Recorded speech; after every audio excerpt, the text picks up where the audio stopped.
Welcome back. Congresswoman Debbie Mucarsel-Powell lost her bid for re-election in what was an expensive and highly nasty race.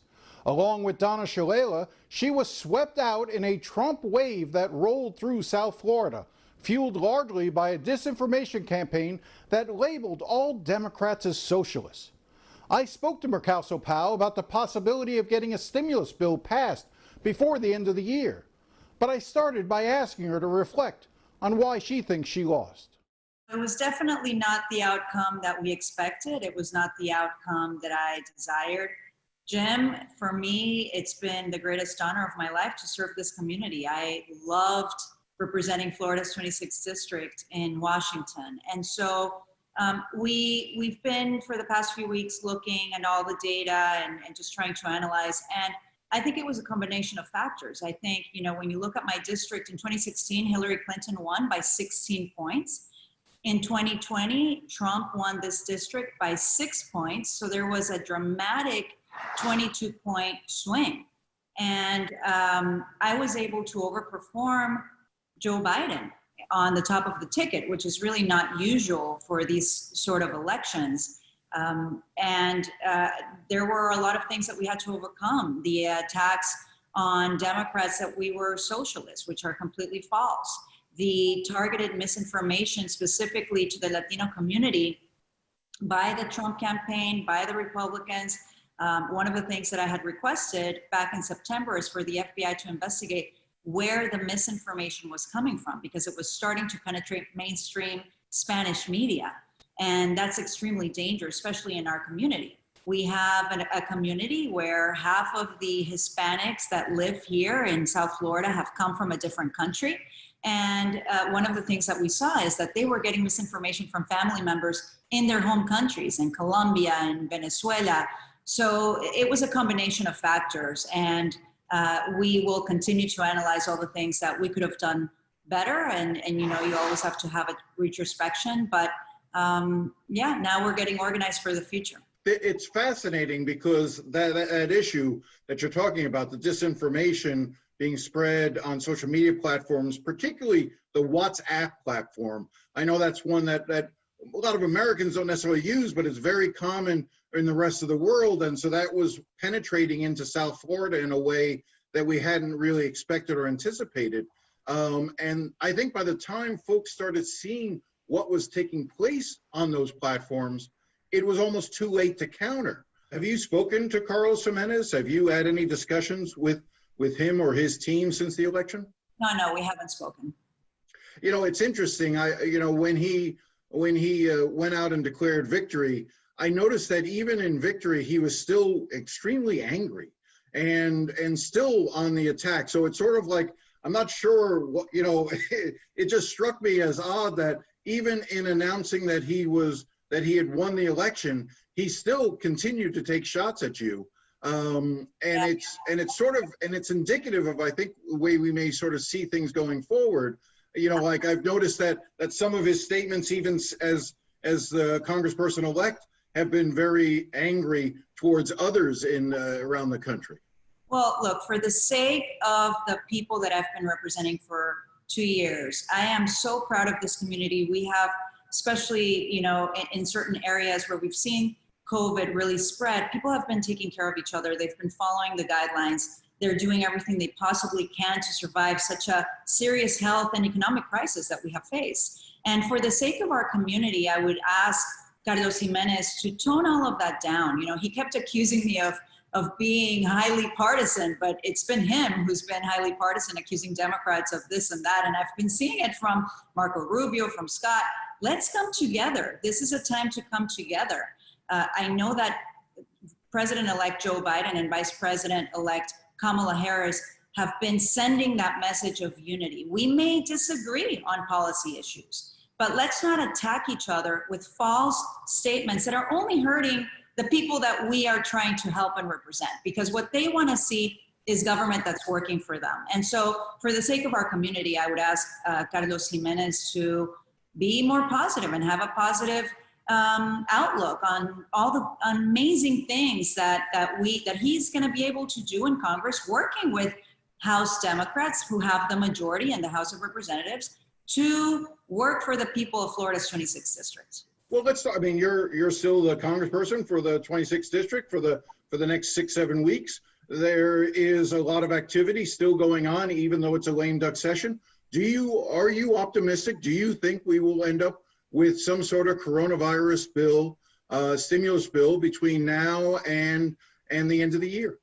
I think that there's more optimism in Washington, Jim, but we have absolutely no other choice. South Florida is facing some of the highest rates of food insecurity in the entire nation. I have been visiting these food banks where the lines are just endless and people are there for hours waiting to get food. And the House Democrats, worked on an economic relief bill back in May. We sent another bill in October to the Senate. Finally, the Senate provided an economic relief bill, a bipartisan bill that the House Democrats are absolutely willing to negotiate with.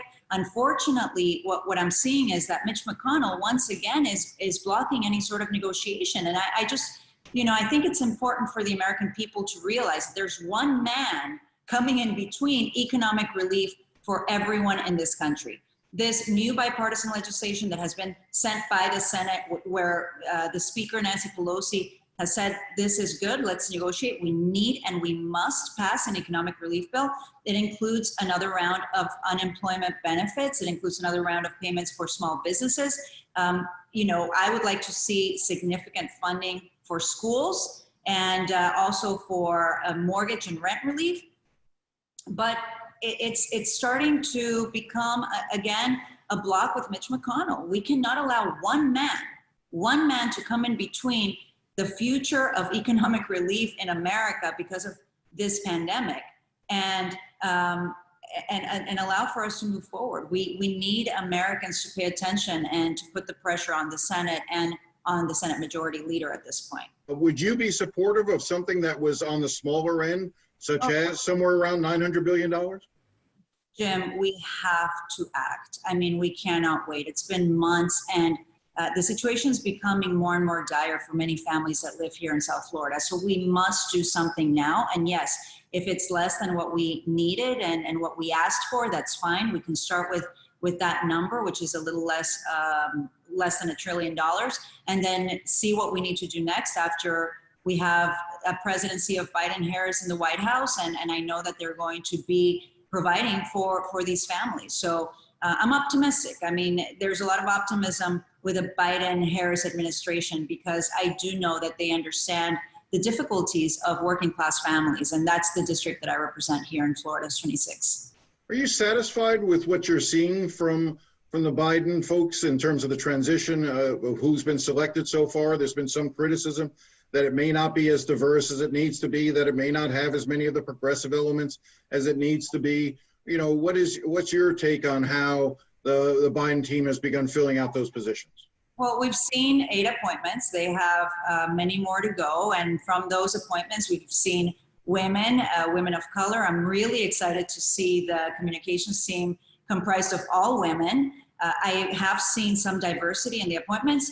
I am always going to advocate for more diversity, particularly Hispanic appointments to the cabinet positions, because I think that we need better representation for Latinos in this country. Well, Donald Trump talked a lot about Latin America. He actually achieved very little when it came to Latin America, and that the best way to actually deal with issues such as Venezuela or Cuba or what's going on in Central America is to actually engage more with Latin America. Do you expect to see that from this administration? Well, I've actually been sending that message to the senior members of the transition team with the Biden administration. And I can tell you that the President-elect Joe Biden has made it clear that Central and South America and Latin American politics are going to be one of his priorities. He was highly involved when he was the vice president. He understands that there are many challenges, particularly in the Northern Triangle and also with Venezuela. And there's a dynamic that's changing in South America. We have China, who has really become a very important player in the region, and we just can't allow China to monopolize what is happening in Latin America. So I've been sending that message. I mean, I'm the first South American immigrant to have ever been elected to Congress. That's going to be something that I will always be passionate about. And I think it's important for them to pay attention to what is happening in the Western Hemisphere. So what's the future hold for you? Look, first of all, I don't know if you're aware, but I'm an NDAA conferee right now. I represent the Judiciary Committee in the conference trying to negotiate the defense agreement. We need to make sure that our troops are paid fairly. It includes an increase in payment for our troops, and we need to provide those resources that are necessary for our defense system. The Trump administration and Donald Trump is threatening to veto it, but we know that Republicans and Democrats alike in the Senate and in the House are ready to negotiate and to send that bill through, and it'll surpass that veto. So that's a priority for me right now. I'm excited for what the future will bring, Jim. I can tell you that no matter what I end up doing, I want to continue to make a positive impact in South Florida. I have loved serving, and I will continue to try to do my best to help the people that live here in South Florida and my community. Could you envision running in 2 years, trying to reclaim the seat? It's the question that everyone asks. I don't know yet. I don't know yet. I'm going to be looking at everything that happens politically, locally here in South Florida, and also nationally. So I am not going to say yes or no to anything right now. I need to take my time and see what the future holds. We'll be right back.